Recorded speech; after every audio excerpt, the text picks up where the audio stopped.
guys, welcome back. Today we are doing a very requested topic.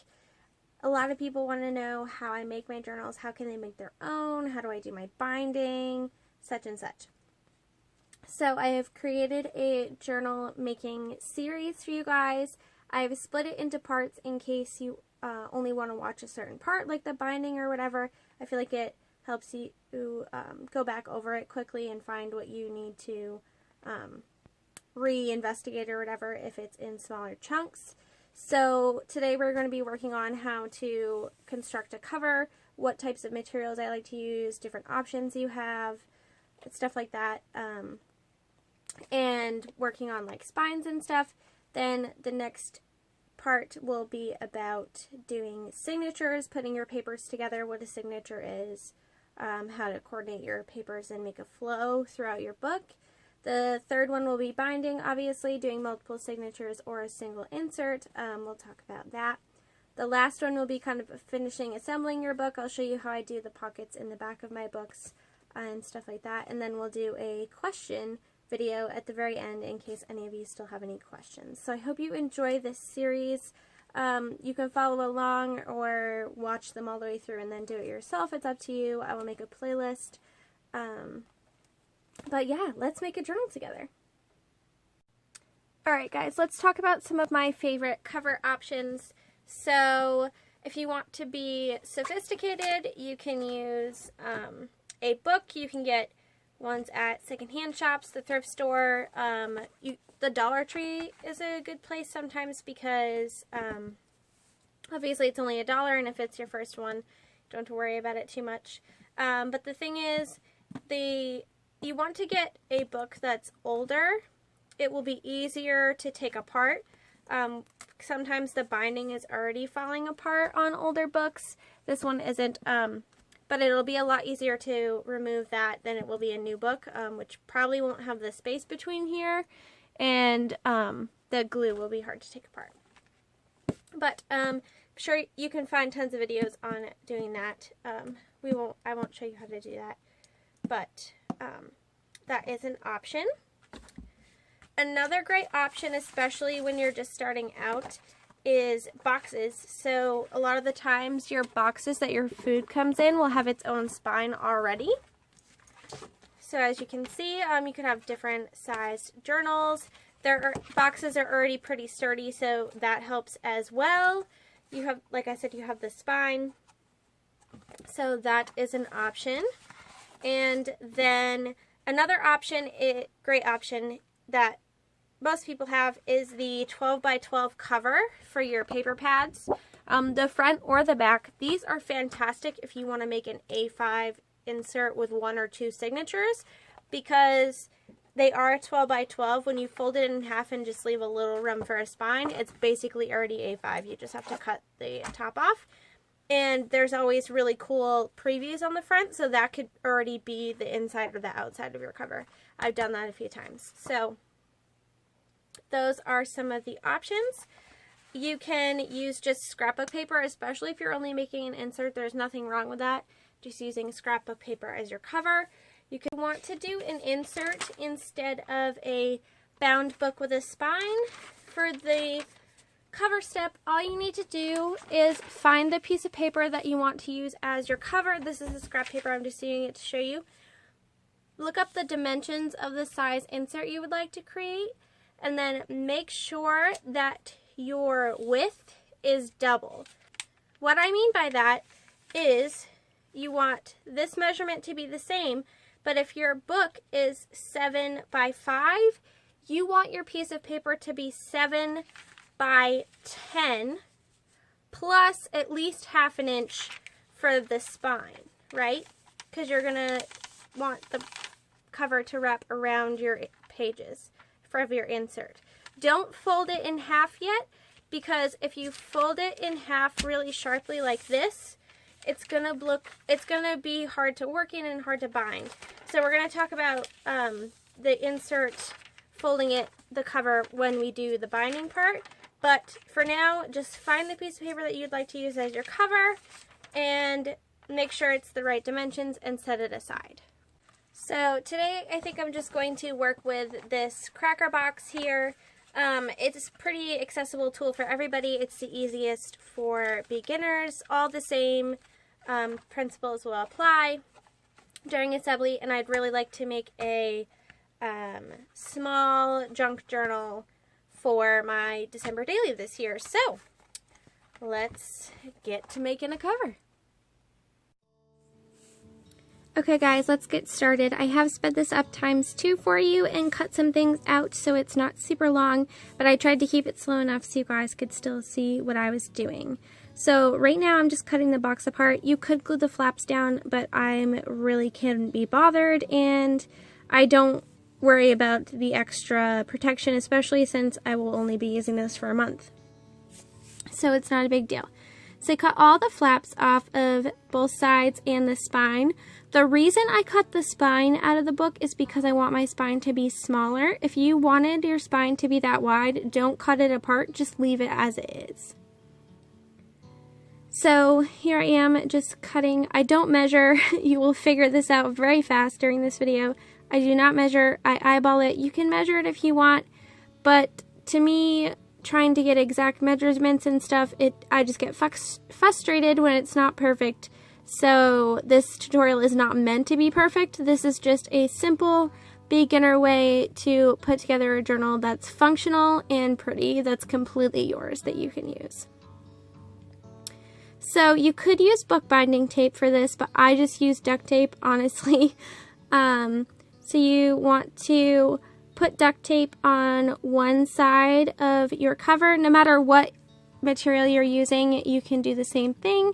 Then you're going to put your spine in, but you're going to leave at least 1/4 of an inch.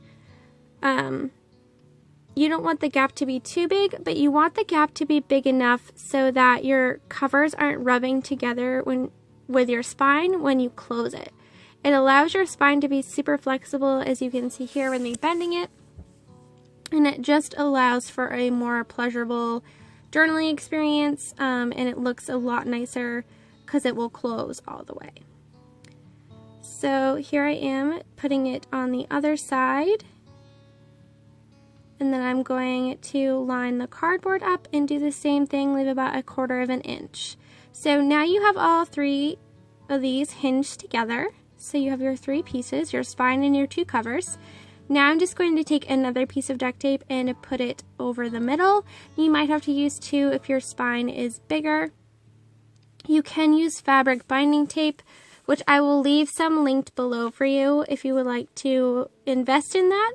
But honestly, there's really nothing wrong with the duct tape. If I was going to sell this to you guys, I probably wouldn't be using duct tape, but because this is for my own personal use, it really does not bother me at all. And there you have the guts of your book. You have the spine and the 2 covers. Like I said, you don't have to do this step if you're using a box that already has the spine in it. But yeah, so adapt it to whatever you're using, not a problem. So again, you could measure your cover and stuff, but here what I'm doing is I'm just taking the 2 pieces I want to cover the book with. So I took 2 pieces of scrapbook paper and I just put the cover on there and made some marks, and I'm going to cut it using my paper trimmer. Now, making this book, I'm not going to lie, is a lot easier if you have a paper trimmer, but it's not necessary. You might have to do a little more measuring or tracing around the book if you're going to be cutting it with scissors. But again, to me, it's not an exact science. Just a quick chop, and there you go. So I'm going to do that for all 4 panels, both the inside and the outside. At this point, I'm not fully decided on which paper I would like to use on the inside and which I want to use on the outside. So I'm just putting them on, and we'll figure it out from there, really. So like I said, just kind of marking those corners, chopping it with my paper trimmer, and I'm putting the scraps aside to save for later because I will incorporate the scraps into the journal. So there I have one side of the cover, and I went ahead and cut the other two pieces the exact same way. Now I'm just making sure that they are about the correct size and I didn't chop one too short, which has happened before. You could cover, if you wanted, the covers before you put the binding tape on, but I prefer to do the tape first. It all depends on your preference. What I like to do to glue these down is, I don't like wet glue because it creates a lot of bubbles.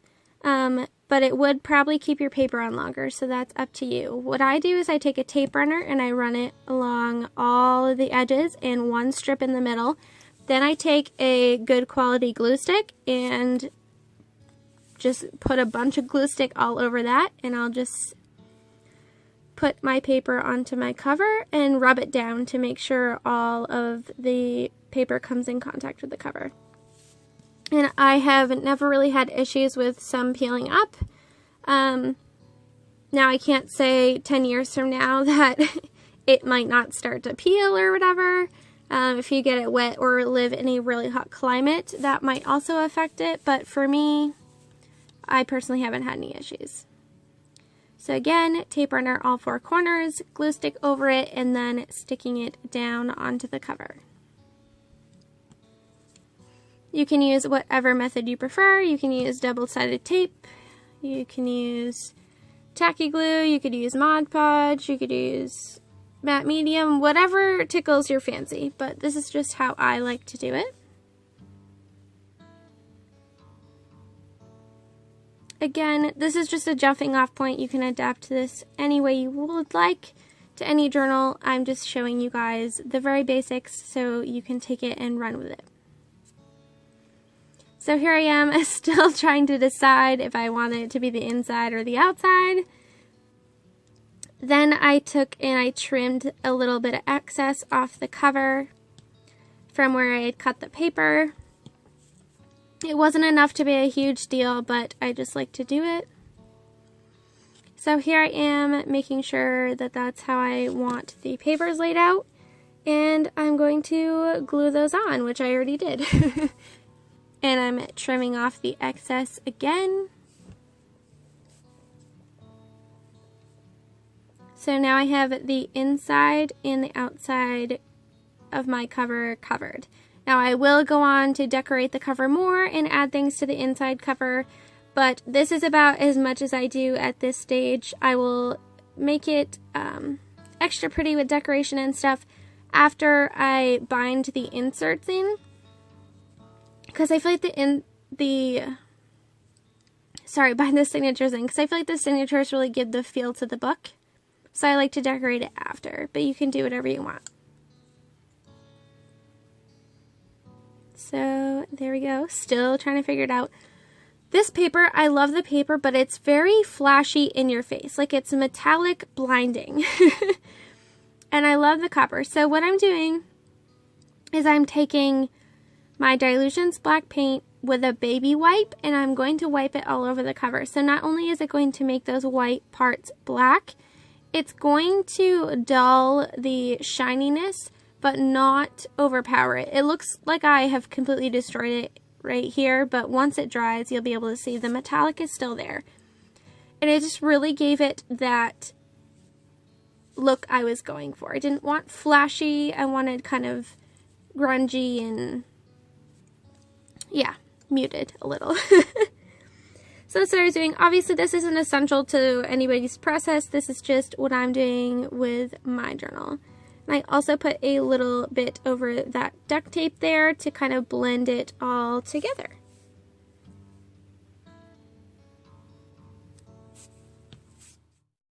Alright guys, so here is the cover that we've created so far. I still can't decide if I want this side or this side to be the outside, but I think once I choose my papers and stuff, it'll be easier to decide. I think this is going to be the outside. That was the original idea, but we'll see. So I just wanted to show you real quick what I do when I start one of these book projects is I get a basket. This is just from the Dollar Tree.